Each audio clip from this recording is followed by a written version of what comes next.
এটা একবার মুসলমান হয়ে স্বাধীন হয়েছিল, নাম হয়েছিল পাকিস্তান।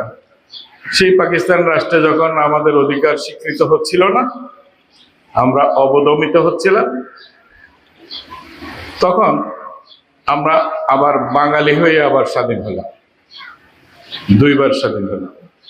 এবার পাওয়া যাবে না, এটা সোচ্চার কণ্ঠে প্রতিবাদী প্রতিরোধের ভাষা দিয়ে এটাকে অর্জন করতে হবে, পেতে হবে।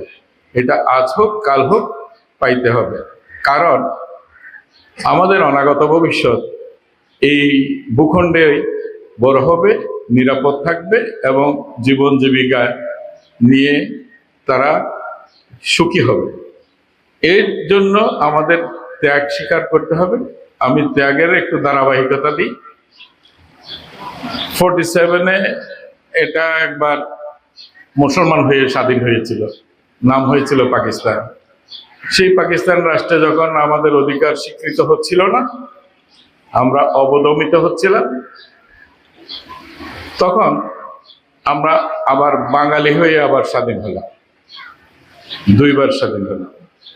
এবার পরিশেষে বাঙালি তো আমাদের স্ফীত দেশ দিতে পারল না, সেখানেও নানান বিভাজন বিখণ্ড খণ্ড আমরা নানানভাবে বিভক্ত হয়ে আমরা জীবন চর্চা করার চেষ্টা করলাম। এখানে কেউ কেউ আমাদের মধ্যে বড় বড় বোয়াল মাছ হলো, ছোট মাছদেরকে গিলে গিলে খেলো।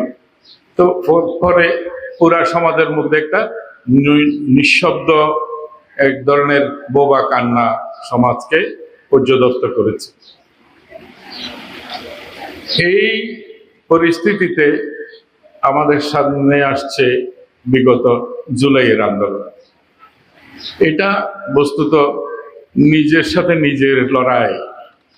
এই রকমের লড়াই পৃথিবীর খুব কম জাতিগোষ্ঠী করেছে, এরকম কোনো দৃষ্টান্ত সারা পৃথিবীতে নাই।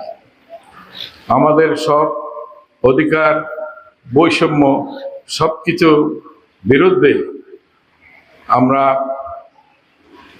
বুকের খালি হাতে বুকে বুক পেতে দিয়ে লড়াই করেছি। আমাদের মধ্যে যেটা অন্ধকার, দুর্জন, দুঃশাসন যা ছিল, শুধু খালি হাতে লড়াই করে সেটাকে বিদায় করেছি।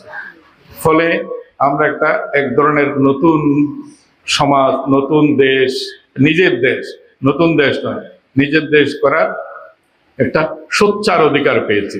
এটা নীরবে মেনে নেওয়া, সয়ে নেওয়া এরকম নয়। দীর্ঘ সময় ধরে আপনারা বললেন স্কুলের অডিট হইতে হবে, অডিট হইতেই হবে।